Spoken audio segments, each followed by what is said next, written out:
Hey, welcome back. I'm Jeremy, and today we're going to replace an old water pump on a 2015 Ram 1500 5.7 Hemi engine. So the first question might be, how do I know the water pump is actually bad? And if I grab the fan blade right here, you can see the amount of play in the pulley.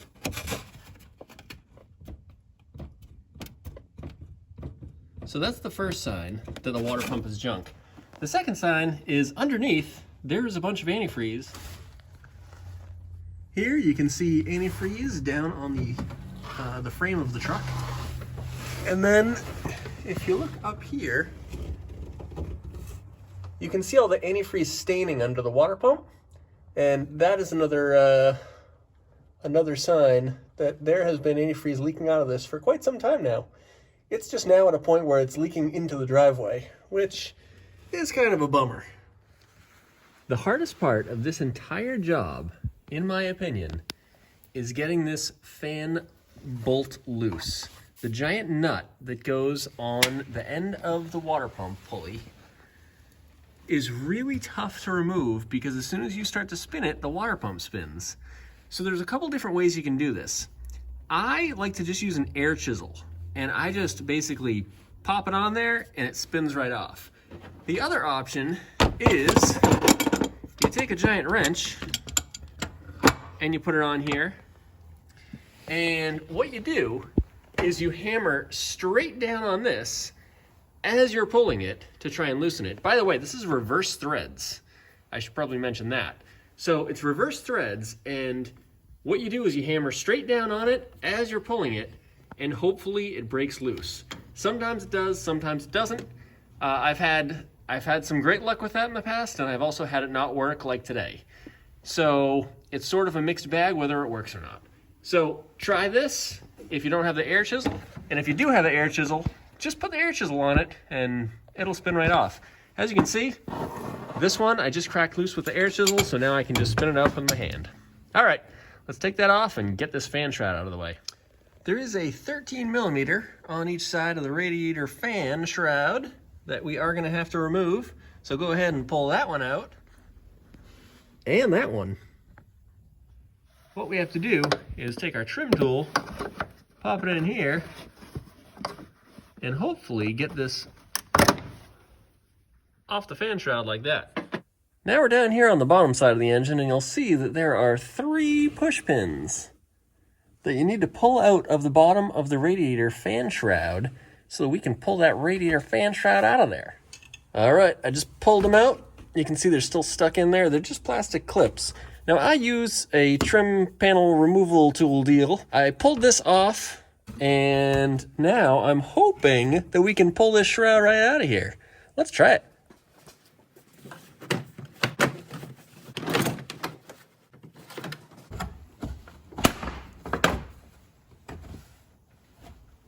Not broken.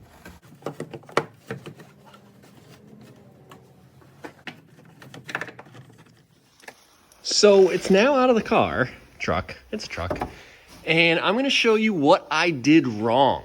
Okay, so here's the way you should do it.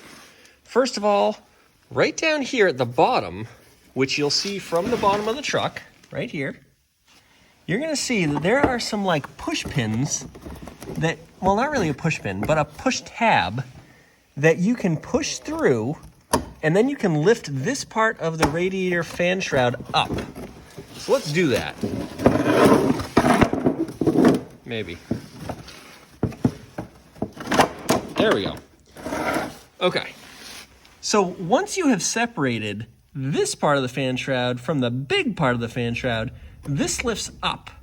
And when it lifts up, it unlocks on the side. You see how there's like a little tab that pops up here? So it like hooks under, like so, and then it goes down and locks in place. And this side is the same. So it goes up in here, boom, locks down. So you can't pull this fan shroud out without taking this piece off completely. And my problem was I was trying to do that, and that's how I snapped the bottom of the fan shroud. So I'm gonna have to do a little magic there to put it back together. So Now the fan shroud's out, let's get back to the water pump. Let's take a closer look at the water pump play. So, I'm not sure how easy this is to see on camera, but this is not supposed to wobble like this. And it actually wasn't making much noise, but it was leaking antifreeze, which you can see down on the ground. It's kind of shiny.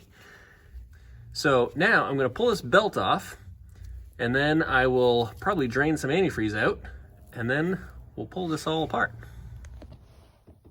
With the fan shroud out of the way, there is tons of room for activities down here.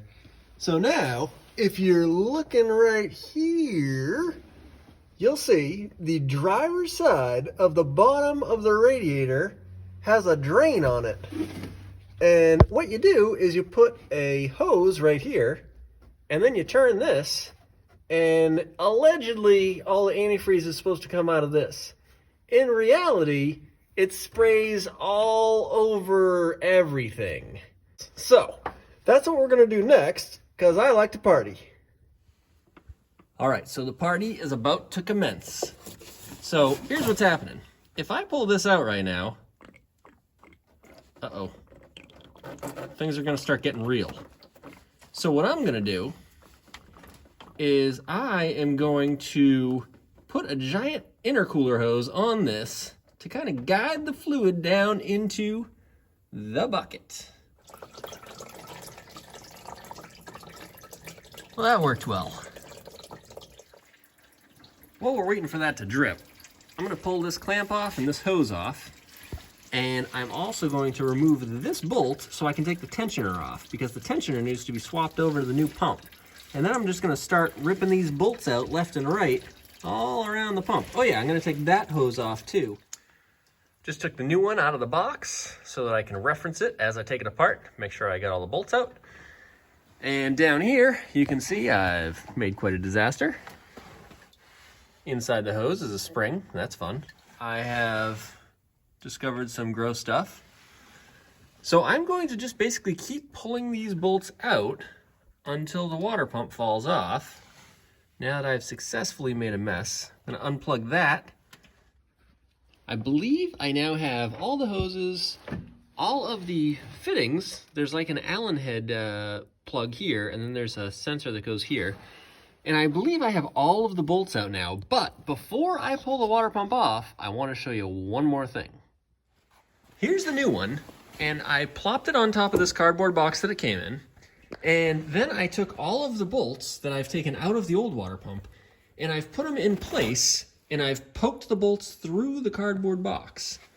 And this way, when I take the old pump off, I'm going to take this off the cardboard, and then I'm going to transfer all of the bolts onto the old pump, and then when I put this one on the truck, I'll be able to pull the bolts off in the same exact spots and put them in the right places. Because all these bolts have a very specific location, and they're all different lengths. You can see there's short ones, there's super long ones, and everything in between. There's like special ones with double nut things on them, and you don't want to mix up all these bolts, so getting them all in the right spots in some sort of organized fashion is key. All right.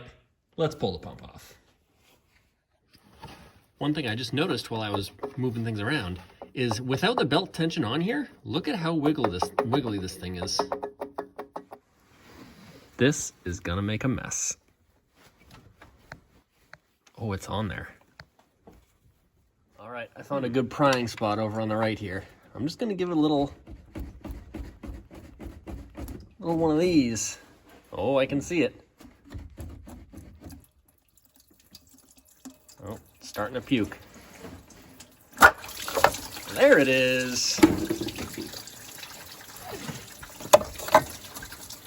Now I've made a mess.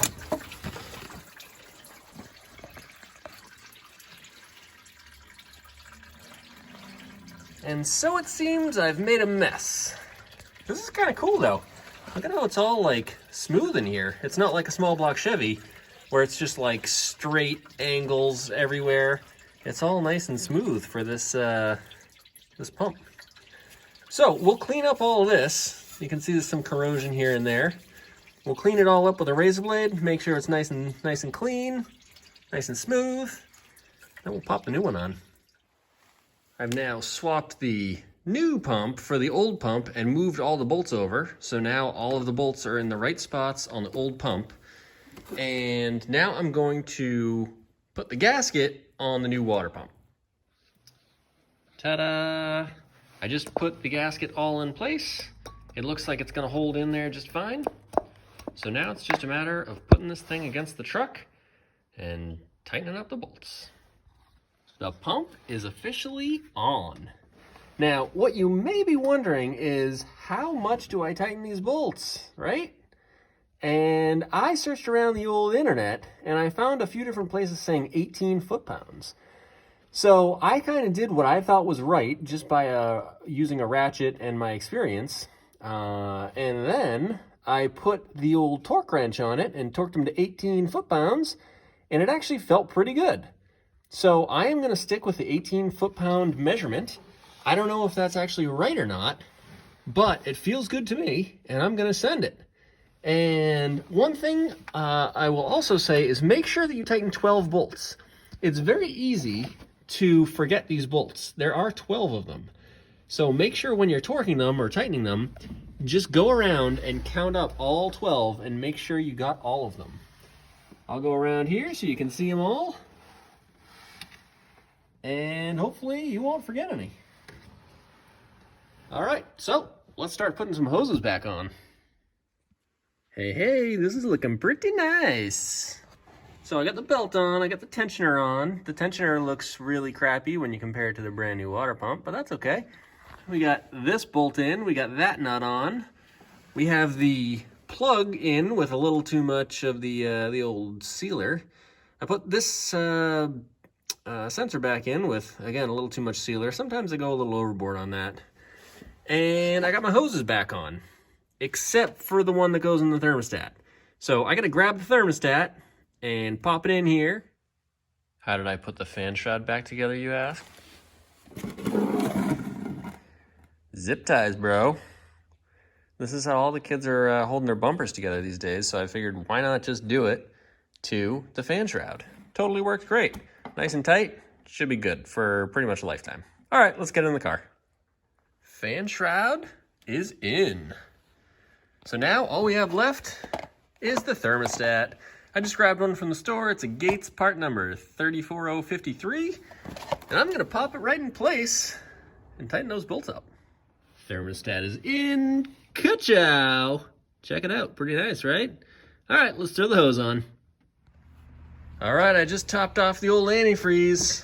So now I'm gonna fire this thing up and make sure everything looks good. Make sure there's no leaks around the water pump.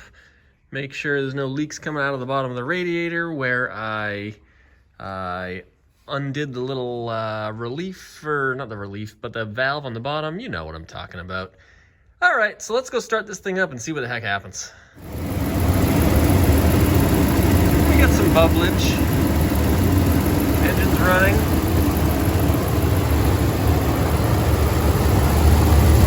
The belt's still on. The fan is spinning.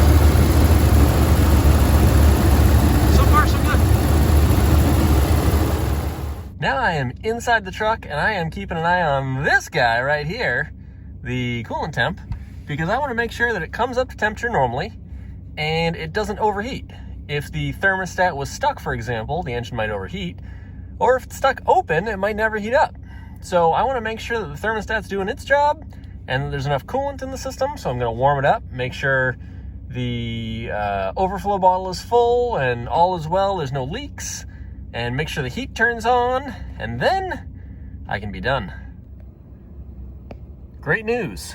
The temperature came up, and it actually got hot for a minute when the thermostat opened up, and it then took another probably half gallon of antifreeze, and then the temperature went back to normal, and it's been there for a while now. The other good thing is that the heat works phenomenal. I don't know if you can hear that, but that's nice hot heat blowing in my face. All right, so I guess that was a pretty huge success. We replaced the water pump, we replaced the thermostat, we added more antifreeze, of course, we got the heat working awesome, and the engine doesn't overheat. So overall, pretty massive success. If you liked the video or if it helped you out, definitely subscribe and maybe even leave me a comment down below. Why not, right? And maybe I'll even put some other videos here and here if you want to check out some other stuff I made. So thank you very much for watching. I appreciate you, and we'll see you next time.